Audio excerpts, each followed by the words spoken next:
Court আদেশ দিয়েছেন এই যে বিচার বিভাগ নিয়ে যে কটূক্তি করেছে এবং যে বক্তব্য দিয়েছে, যেটা বিচার বিভাগের স্বাধীনতা, বিচার বিভাগের মর্যাদা ক্ষুণ্ণ হয়েছে, সেই কন্টেমনার যিনি ছিলেন তাকে ডিবার করা হয়েছে প্র্যাকটিস থেকে কতদিন পর্যন্ত, 29শে আগস্ট পর্যন্ত।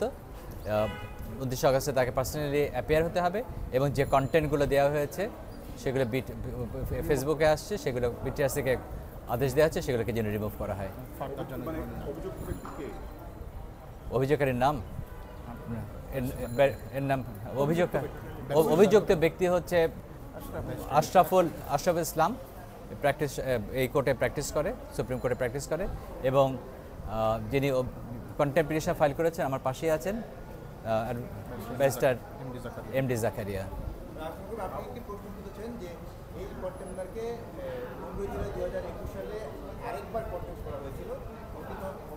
জি, যেটা আমরা বলেছি যে এর আগে এই অ্যাডভোকেটকে একই রকমভাবে কটূক্তির জন্য তাকে কন্টেম্প প্রসিডিং ড্র করা হয়েছিল। তখন কোর্ট মহানুভবতার সাথে তাকে ক্ষমা করে দেয় এবং তাকে সাবধানও করে দেওয়া হয়েছিল যেন ভবিষ্যতে এরকম বক্তব্য না দেয়। এবং এই অ্যাডভোকেট তখন কোর্টের সামনে প্রতিশ্রুতি দিয়েছিল, শপথ যে আন্ডারটেকিং দিয়েছিল যে এরকম আর স্টেটমেন্ট করবে না, কিন্তু সে তার প্রতিশ্রুতি ভেঙে, অঙ্গীকার ভেঙে আবার নতুন করে এই কাজ শুরু করেছে। দেখেন,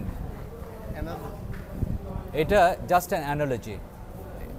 আমাদের যে জুডিশিয়ারি, এই জুডিশিয়ারির নিরপেক্ষতা, এর যে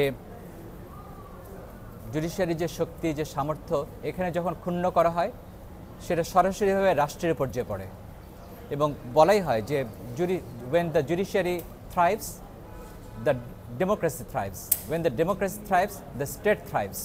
When judiciary fails, the state fails. সুতরাং এই যে জুডিশিয়ারির উপর আক্রমণ, সেটা ইভেনচুয়ালি এটা স্টেটকে ক্ষতিগ্রস্ত করবে, স্টেটকে কোলাপস করে দেবে, কারণ জুডিশিয়ারি এবং স্টেট অঙ্গাঙ্গিভাবে জড়িত। এবং যারা মিথ্যাভাবে কোর্টকে ক্ষতিগ্রস্ত, মেলাইন করে, কোর্টের প্রসেসকে ব্যাহত করে, কোর্টকে স্ক্যান্ডালাইজ করে, তাদেরকে ডেভিল বলা ছাড়া কি বলার আছে? এটা বলা যায়।